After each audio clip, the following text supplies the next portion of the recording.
Herzlich willkommen zurück nach der Pause. Ja, ich hatte es ja schon vor der Pause zwischendurch versprochen. Wir schauen nun ins politische Leben, in die politischen Entscheidungen. Und damit schauen wir natürlich nicht nur in die deutsche Politik, das haben wir schon an der einen oder anderen Stelle getan, sondern wir schauen natürlich auch nach Europa. Und deswegen sprechen wir jetzt Englisch. From now on we're going to switch into English and we're going to speak English. Just in case that's fine, because now we're going to talk about Fit for 55. You've all been seeing it. You all heard the Green Deal. You all know it's going to impact businesses, not just yours, but the ones around you as well. So we are going to talk about the fact that Europe is in transition. And we're going to ask the question, is Europe industrial policy on track to sustainable prosperity and geostrategic autonomy? I should have drinking coffee before that.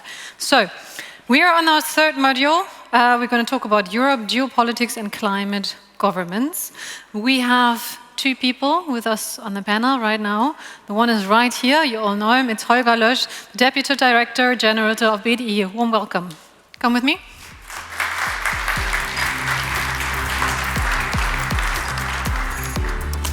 And the other one will be joining us digitally, and he is Fredrik Persson, President of Business Europe. Also a warm welcome to you.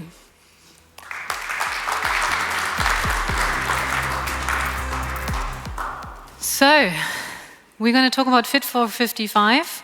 I hope you all up for it. Mr. Lösch, Fit for 55. How was your reaction when you heard the plans for the first time? It was very ambitious. You have to use this. Yeah, it's a very ambitious program. But what made me a bit calmer was the clear message that this was a growth model.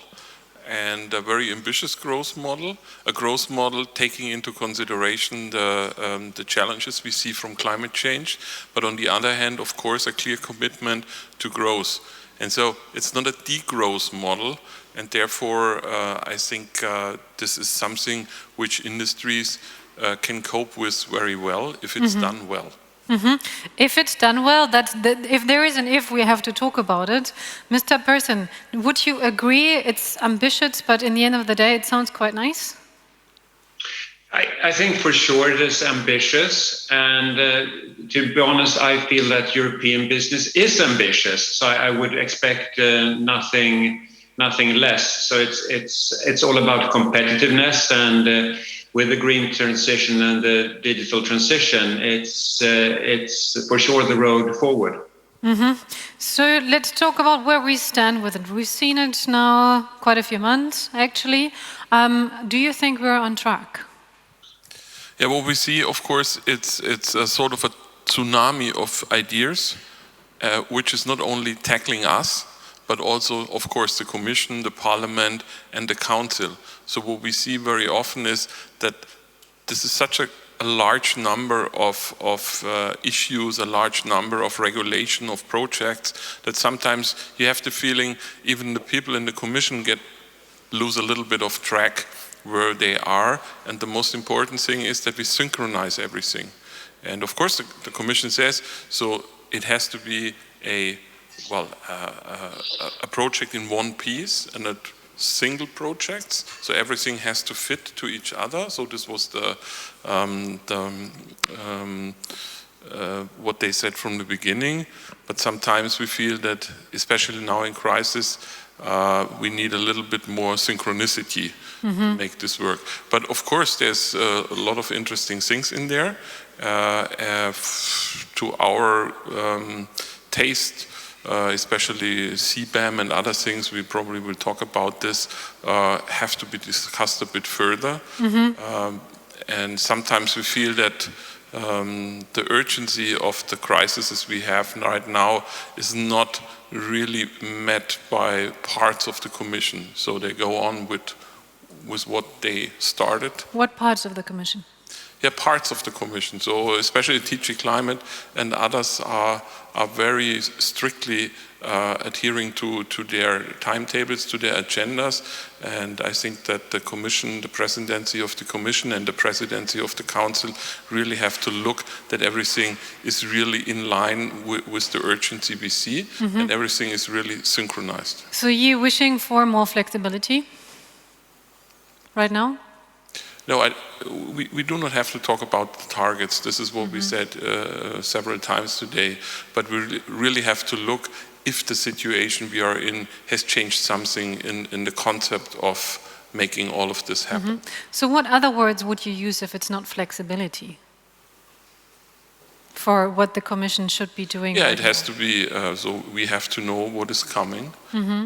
So a sort of a predictability is important.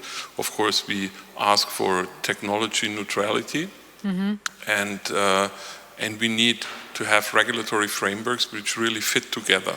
And Mr. Persson, do you feel like the framework doesn't really fit? I think it is a good framework, but when we were setting the framework, no one could anticipate the situation we've now ended up in. I mean, this is for sure the biggest crisis that has hit European industry since the Second World War. I mean, hearing the accounts, I spent all this morning talking to our member federations, getting accounts of what's happening all across Europe. And it's a matter of business actually surviving. And given that, I think we have to take into account how can we best reach the long-term goals in this situation. Just to put the map on the table when the actual terrain has changed, I think it will not be fruitful for the climate, it will not be fruitful for industry, and it will not be fruitful for business. You might get points saying that people are using this as an excuse not to do the transition. That might be the case maybe in a single company, but for the vast overshadowing majority, this is not the case. The commitment is there. What we are asking for is just let's have a look where we are. So if we have Fit for 55, I would also ask for Alive for 23. So Alive in 23, but that's a good point. Do you feel like those two goals are actually not coping with each other, Mr. Persson? Do you feel like Fit for 55 makes companies more struggle in 2023? I think when you look at Europe and the industries we have and companies we have, I mean, not least in the German context, I mean, looking at the, for me, super impressive Mittelstand that you have, I think that is such a building block to create this transition. I would hate to see it or envisage. I think my worst nightmare would be that we were actually short-term putting good business in Europe out of business that will be able to lead this transition, and we will basically de-industrialize Europe and re-industrialize somewhere else where there will be a less positive effect for the climate. So for me, it's all about setting the pace so we could get back on track. Because again, when we set the Fit for 55, no one was expecting us to end up in this situation. So it's more about the timing and allowing business to get back on track. Okay, I think so that is key. Just for me, for clarification, so are you asking for a Fit for 57, or do you feel like we have to slow down now on the way to 55, which then requires to pick up speed a little later down the line? I think that is the intent and the ambition for businesses to get back on track, and hopefully this situation will be as short as possible. I think that's what we're calling for, and I also salute the way that both governments and the Commission now are rapidly moving to set measures into place to help out both individuals and businesses across Europe. Mr. Lösch, you said Fit for 55 was good for companies as well, if it's done right. Do you feel like it's done right at the moment? I think what now is making us a little bit uncomfortable is that some parts have been pursued with absolute vigorousness, even when there are conflicting interests. I will give you an example. There's something like the Industrial Emissions Directive, something which works since years, and now there's a revision on. And this revision makes a much larger frame of regulation for companies who want to, who are emitting something. And the problem is there comes climate regulation on top of it. Also, we have the ETS and other things. So they are making a much larger frame. And this is going to lead to the case that if you try to transform your business into more renewable use or more sustainability, then our estimate is that the permits and the processes of permits are going to be much longer. So this is a conflicting interest. And in our perspective, it's not necessary for the original goals of the Industrial Emissions Directive. So this is something we are discussing with the Commission, and I think this is one of these points where we say, look, guys, we have, and this is what Kai Niebert said today, we have to look at what are our goals. And if we want to push every goal to the absolute thinkable limit, even in times of crisis, this is what we are discussing with the Commission very often, if this is necessary in a goal set we have right now. What I'm wondering about is that you said you feel a little bit uncomfortable, because from what you've described right now, it sounds like it could actually have a major impact. Well, it's made up of many parts. So the Fit for 55, as I said, there are many parts. And what we see is that some parts of this could, of course, make a negative impact of the capability of industries to work. So this is the chemical regulation, where the chemical industry has come up with quite some troubling analysis, how much of the chemical industry in Europe this might really affect. The IED is something I said, and this is, from my perspective, at the heart of the discussion we have to lead with the Commission, and this is, as Mr. Persson said, so we want to survive now, we want to be a healthy continent of industry, because otherwise this is not good for the climate ambition we have. So if we decarbonize by deindustrializing, this is not going to be a real role model for the rest of the world. Before we talk more about carbon footprints, because I know the carbon border adjustment mechanism has been something that's been widely discussed. Just before that, I just want to ask you, Mr. Persson, do you feel like now it's not the time for the EU to demand something, but more to offer something that helps? Maybe if it's even money. We've just heard the 5 billion euros that we're going to invest in hydrogen. Like, where do we stand on this? I think there are several ongoing interesting initiatives. I mean, there are several on the ETS and very much on a technical note. But I would say on balance, maybe being in business, you always tend to say that we're a bit quicker to reacting.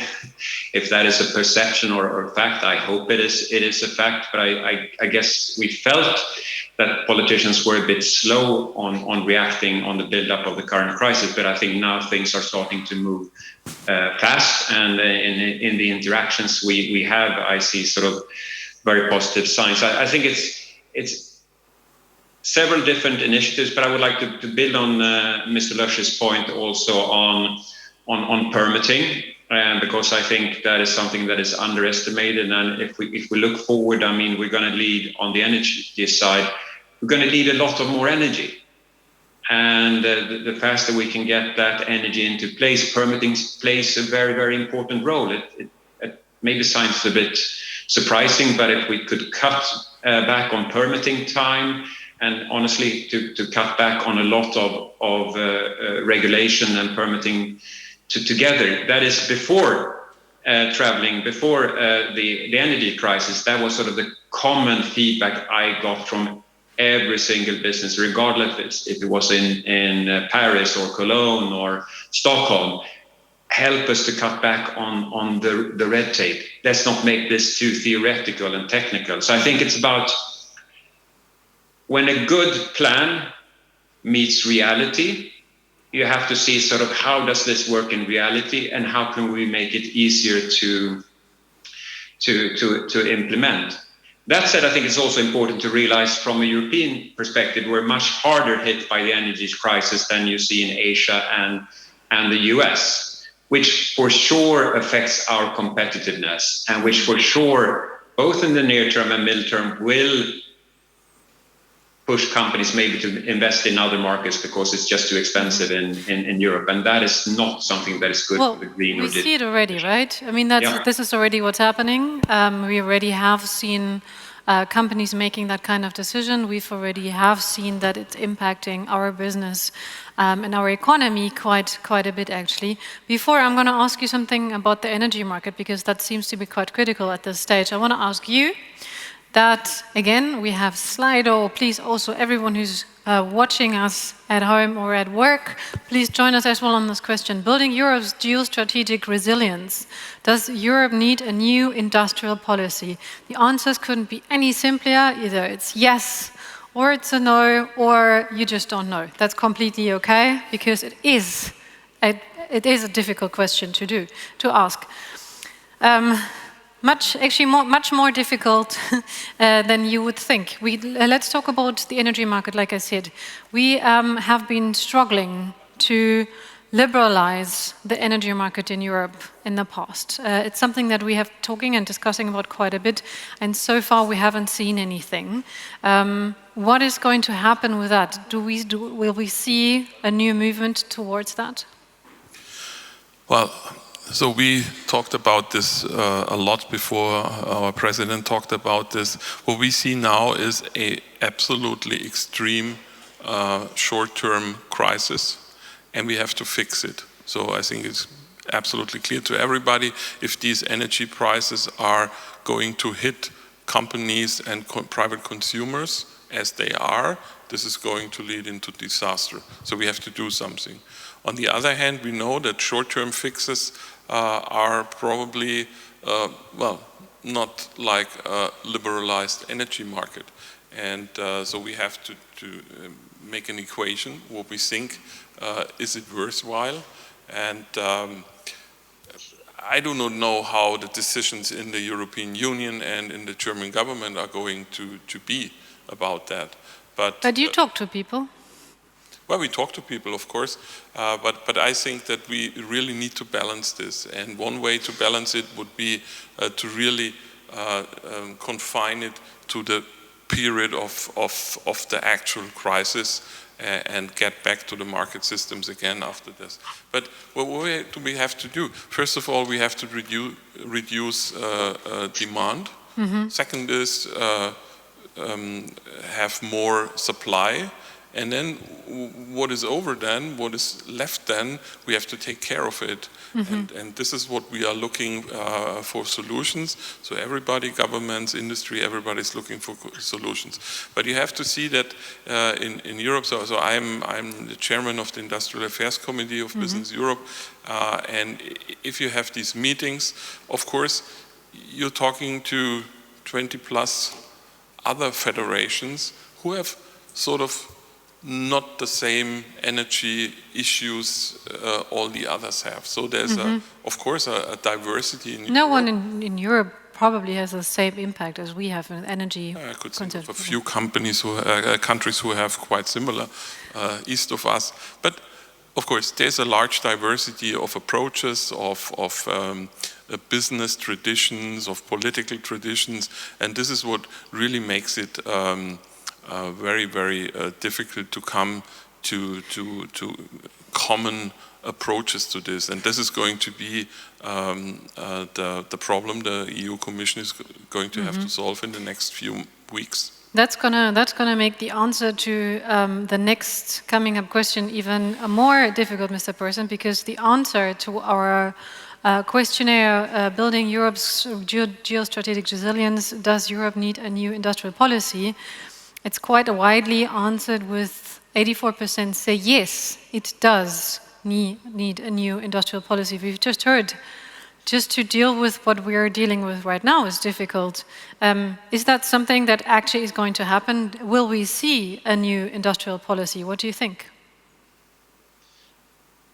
I think it's, if I probably would have pressed the button, I would have probably been pulling towards yes, but then I would stop and say that, like in business, you at times strive for the perfect plan, and then you can also discuss, is it in the plan or is it in the actual doing? I think, honestly, I don't think we need a new paper. It's more getting best use of what we have. Mr. Lösch pointed as an example to the Industrial Emissions Directive. I mean, I think that is crazy to do that, but when we have something that is well functioning. So for me, it's more, given that what we have, isn't it better to tweak that instead of getting stuck in years and years of trying to write a new paper, and then the world has changed, and when the paper comes out, it's not the same situation again. So I would be somewhere in between. I mean, more focus on the actual getting things done. So a yes, but not a big time on a new paper. What do you think? I think Fit for 55, the Green Deal, I think we have an industrial strategy. It's not a question about a strategy. I mean, we have a focus on building a climate neutral industry and continent. This has a lot of ingredients which are very attractive. I mean, circular economy, we were talking about, renewable energy and setting up a new system. The whole issue of hydrogen, energy carriers, electrolysis. So there's a lot of need for green supply for our industries of today. But of course, this opens a lot of perspectives for changing or to defining new patterns of value creation. And I mean, this is what it's all about. If we would never innovate or never change industry, I mean, this would look like 1780, and this wouldn't make sense. But the question, I would rephrase it: we do not need a new industry strategy, but we need a new strategy to transform into where we know we want to go. If you want to make that point a little bit more clear, what exactly is it? Maybe your top priority. Maybe to start with that. Well, what I very often have the impression is that we have great goals for hydrogen. Wonderful. I'm a great fan of hydrogen. I've been promoting this for years. But then everybody says, oh, we need 10 million tons by 2030 and so on. And then you have the obligation to discuss with the Commission about RED II, about the regulation of the production of hydrogen. And then you ask yourself, how in the world are we going to get to 10 million tons by 2030 if we are regulating hydrogen production like this? And this is what I mean. So this is contradictory. These are conflicting interests. And what I would ask for is more focus on innovation, more focus on technology neutrality, and of course, getting rid of all those hurdles and barriers and breaks which are really not allowing us to have this potential Europe clearly has. Not only Germany, we really see a lot of potential in Europe in every place. So we have to do it more European, we have to do it more flexible, we have to allow more market forces to work. Sometimes you really feel that, so the Commission wants to do a plan, and then we know at this date we have like 7,300,680 tons of hydrogen produced. So this is not going to work. We really have to.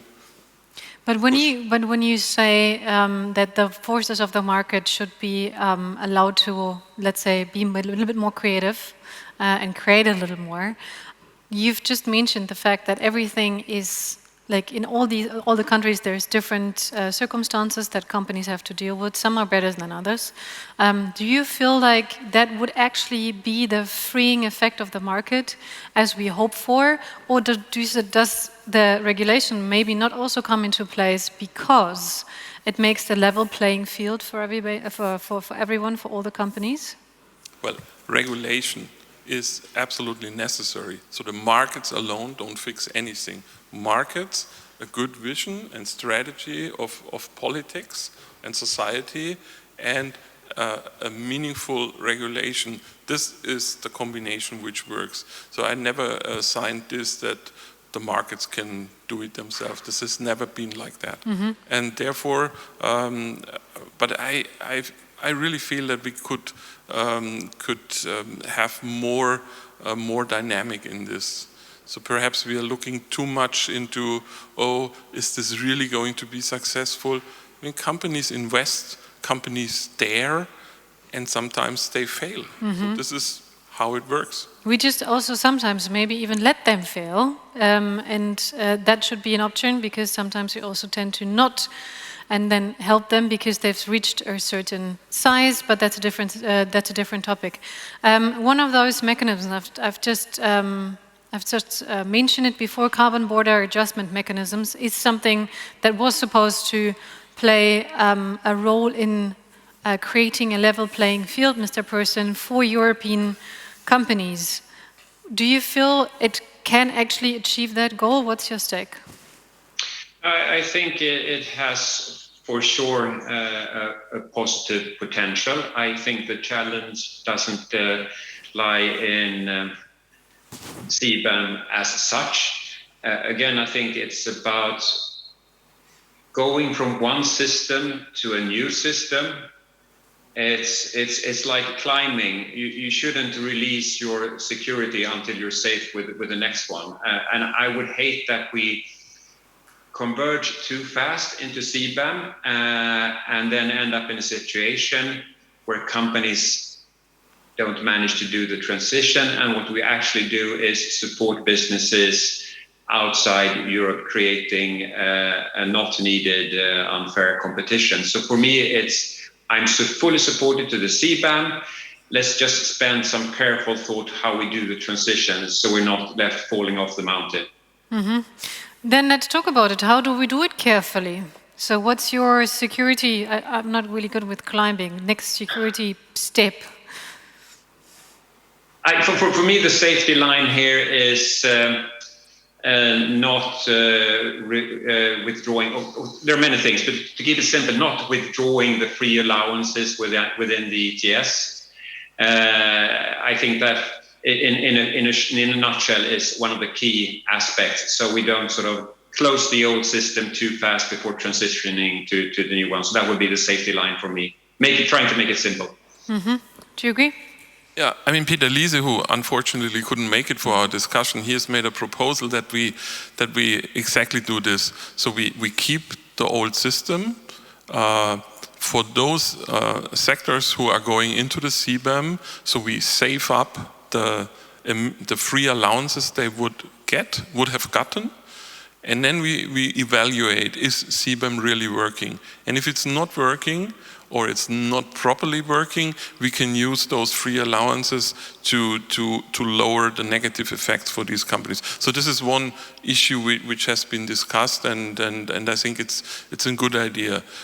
So it's something new.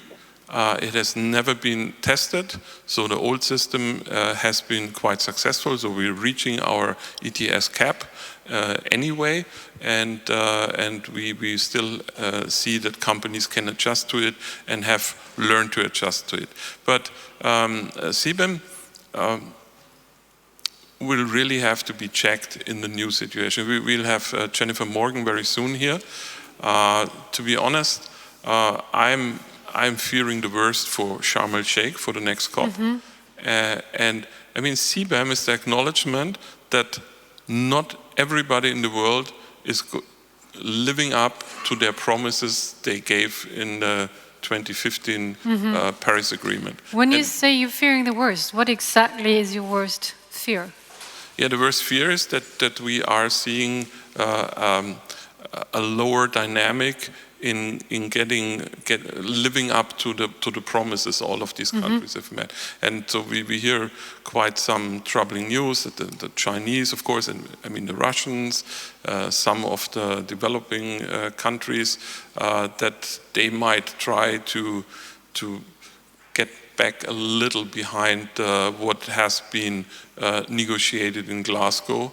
And of course we need to stick to the dynamic, otherwise we really fall back in the efforts we so desperately need. Mr. Persson, what if the worst case is going to happen and other countries actually, or companies individually, step aside and say, I'm going to choose my own path? What do you feel would be the end of that? No, I think I can only echo what Mr. Lösch is saying, and I think one should always be careful with worst scenarios. But I mean, as you said, if we see a decarbonization that is in Europe led by a deindustrialization, resulting in a recarbonization in other countries, I think we've fallen short of the overall objective, and even worse so because we haven't managed on a global scale to handle the green transition.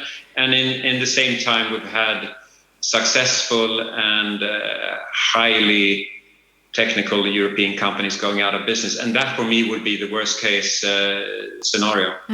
But what would be the consequence of that? Does it mean like if they do it, we should also not? What do you think? No, I think we are on track. So this is one of the main messages of this Congress.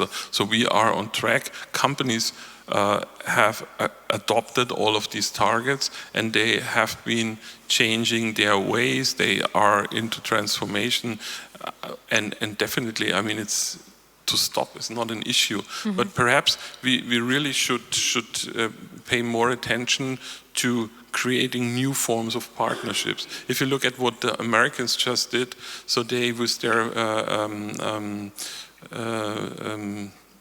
their last act on Inflation Reduction Act, so they're coupling geopolitics, trade politics, and transformational issues. So they're coupling together. So the Americans are trying to make a link between these three issues. And what I feel is that we really should look what are potential partners in the world. So this is the idea of our Chancellor of the Climate Club, for example, to bring together countries, and not only G7 countries or G20 countries, to make up new partnerships and really live into partnerships, technology exchange, getting green energy carriers and so on. So perhaps we really have to think over a lot of the strategies we are having.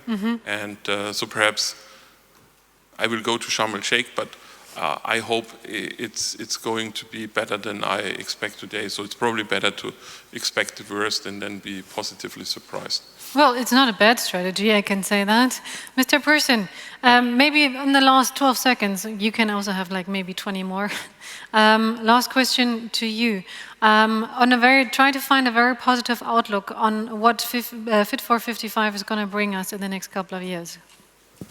No, I think the starting question is, of course, the starting point even before the crisis. Do we have an industrial backbone of Europe that can tackle this challenge going forward? I am fully convinced that we have, and I think a resilient and prosperous Europe starts with a resilient and transforming industry. So let's just try to tackle this crisis. Then I'm fully convinced that with the power we have within industry and business, we will prevail. Perfect. That is a positive outlook. Thank you very much to the both of you. I'm going to see you in just a couple of minutes, but thank you at this stage. Thank you. Thank you, Mr. Persson.